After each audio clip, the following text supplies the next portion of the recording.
Congresswoman, thank you so much for being on the program. What a wild, wild news cycle. You had a video that went thermonuclear yesterday describing the new revelations of the FBI having allegations of crimes, a criminal syndicate run by the Bidens. You're the ones on the committee.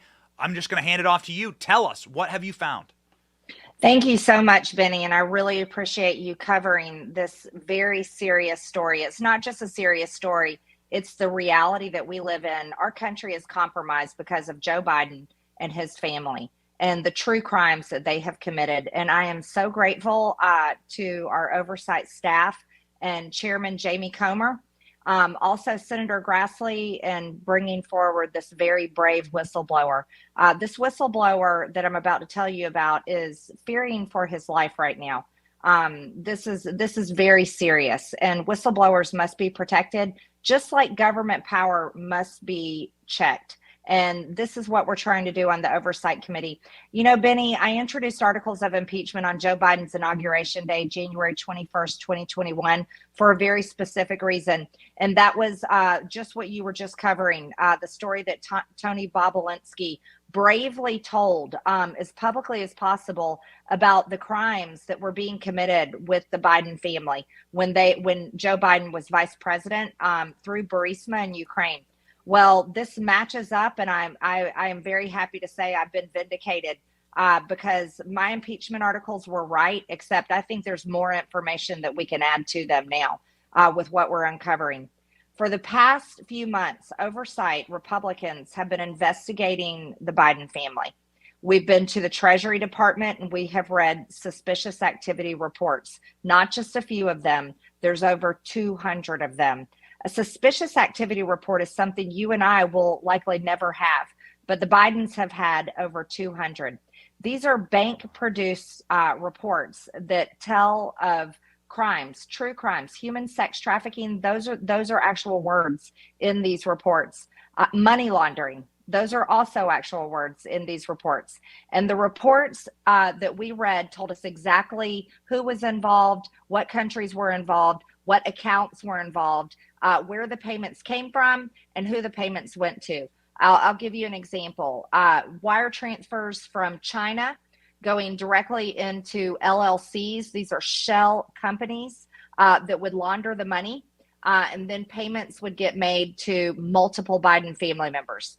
We also have the bank statements, thanks to the hard work of everyone on oversight. We have the bank statements that back up and show the actual transactions being made. The American people deserve to see this. And this has nothing to do with political parties. This has everything to do with real crimes. But what we have now, and the explosive news that came out yesterday, and the reason why I put that video out, is because we have a very brave whistleblower that, like I said, is fearing for his life, who has come forward with evidence that truly shows that it's not just Hunter Biden and Hallie Biden and Jim Biden and many other Biden family members that are involved in this. It's Joe Biden directly when he was vice president of the United States. Chairman James Comer said this in his first press conference about this, the day that you took the majority, and he said this is an investigation of Joe Biden. Can you please explain what this form is inside of the FBI, and what does it mean that Joe Biden is caught up inside of a clandestine operation by the FBI to curry political favor for money? Yes, absolutely. And I'm glad you brought that up. Our investigation from the beginning has been of Joe Biden.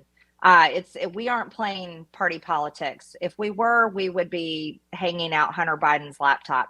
But the reason why we are investigating the entire Biden family is because we know Joe Biden is at the top, and we now have proof of it through a very brave whistleblower.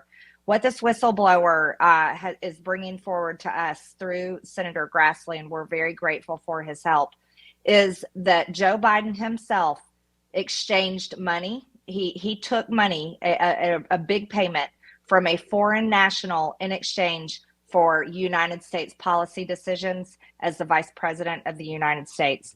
That is a blatant crime. It's an impeachable offense. And here's the tragedy, Benny. This has been known about. This has been known about for quite some time. And if we had an FBI or a Department of Justice that was worth anything, that wasn't just a weaponized tool against people they don't agree with in this country, then they would have prosecuted this, and Joe Biden would never have been able to run for president, and he would not be president today. And our country would be better off without him. But it's really a shame. It is truly a shame that Washington has hid the Biden family crimes, especially the crimes of Joe Biden. And that's why we have subpoenaed FBI Director Christopher Wray. Yeah, you tweeted yesterday, I look forward to seeing you, Christopher Wray. Is he going to come in before your committee anytime soon?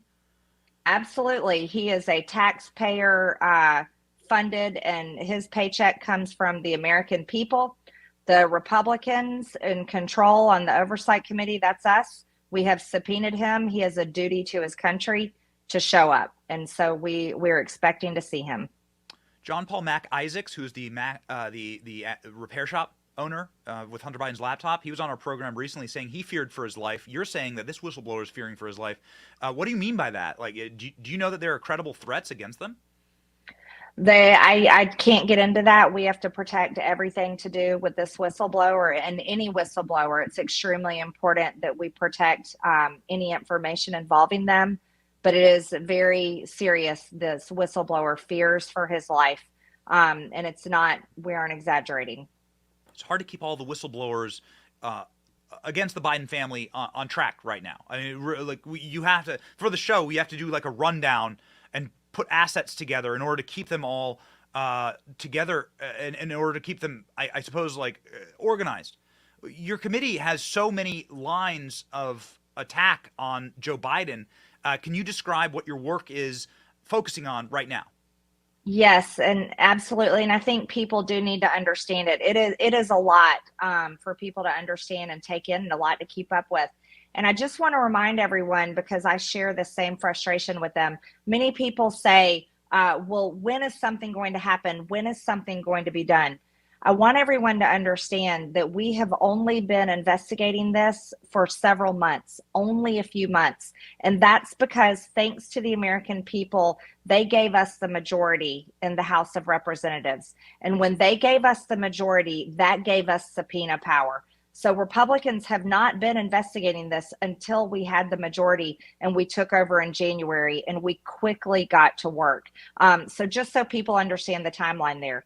But what we are investigating is we're looking very closely, like under a microscope, all the financial transactions. And it requires a lot of time and a lot of patience. Like I said, you start with the SARS reports. Those are bank generated suspicious activity reports where they turn them over to the Treasury. They're telling the Treasury, we are seeing evidence of a crime. This needs to be investigated. That's what those SARS reports are. Well, let me tell you something. They have been sitting in the Treasury for years. These suspicious activity reports on the Bidens have been there. So we're just now getting a hold of them, and then we're taking them and we subpoena the banks. That's the next thing we do.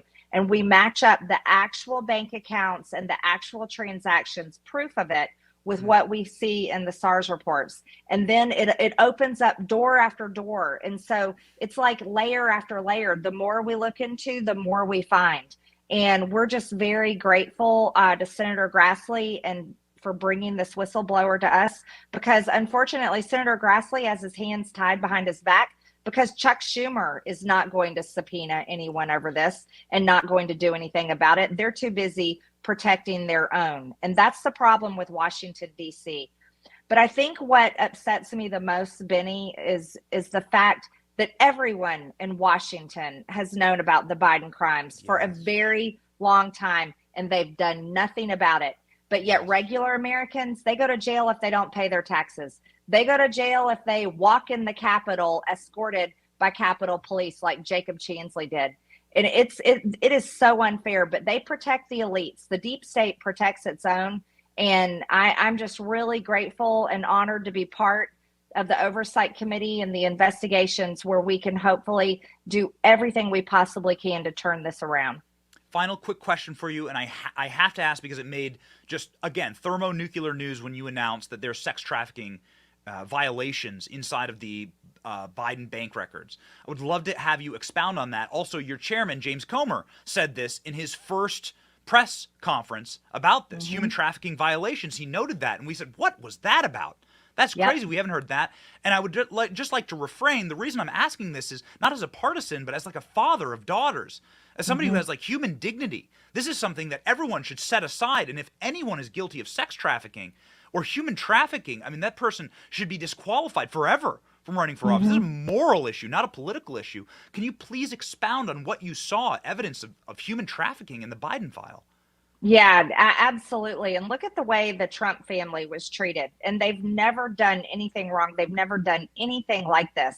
And they have abused President Trump's children and tried to ruin their names. Don Jr., Eric, Ivanka, even Tiffany, and even Barron. The left even came after Barron as a child. And it's unbelievable. But Hunter Biden is a purely disgusting, vile human being. And the contents of the laptop are horrid. But to see in actual SARS reports and bank statements the evidence of human sex trafficking, the exchange of money between Hunter Biden and known prostitutes is staggering. And let me go a little bit further. We have their names, and they're not all United States citizens. As a matter of fact, quite a few of them are from Russia and Ukraine. So this is true human sex trafficking of people that are not even citizens. And the question is, were they being held in some sort of sex slavery? What is the real issue there? These are the crimes that the FBI and the Department of Justice should be investigating and prosecuting with Hunter Biden, because the evidence is all there and the women are easily accessible and you can talk to them and call them in as witnesses. And I am just so ashamed, absolutely ashamed, that our country has a president of the United States whose son has participated and committed these crimes, and he walks in and out of the White House every single day as often as he wants. This is such an embarrassment to our nation. It's an embarrassment to women. It's an embarrassment for men, because this is not who we are. This is not who the American people are. And this is not the type of behavior we want to tolerate from the political family that occupies the White House. But we have been forced to have this. And I'll just go a step further. Benny, I want you to understand, Hunter Biden is such a filthy human being that he had multiple accounts on Pornhub, that disgusting pornography website. It's a massive business. And he hasn't shut them all down. He still, as of last week, I had it verified, had one of his accounts open on Pornhub where anyone that is friends with him on Pornhub could go and view his sex tapes. That's how repulsive, that is how vile Hunter Biden is. And he has no shame whatsoever. And so we are just getting started into these Biden crimes. But I just want to say this. I feel very vindicated that my articles of impeachment were right from the beginning. On Joe Biden's inauguration day, I introduced articles of impeachment because of Burisma and the story that Tony Bobulinski bravely told us. And it turns out I was right all along. And I think that's really why they kicked me off committees. I think that's the true reason.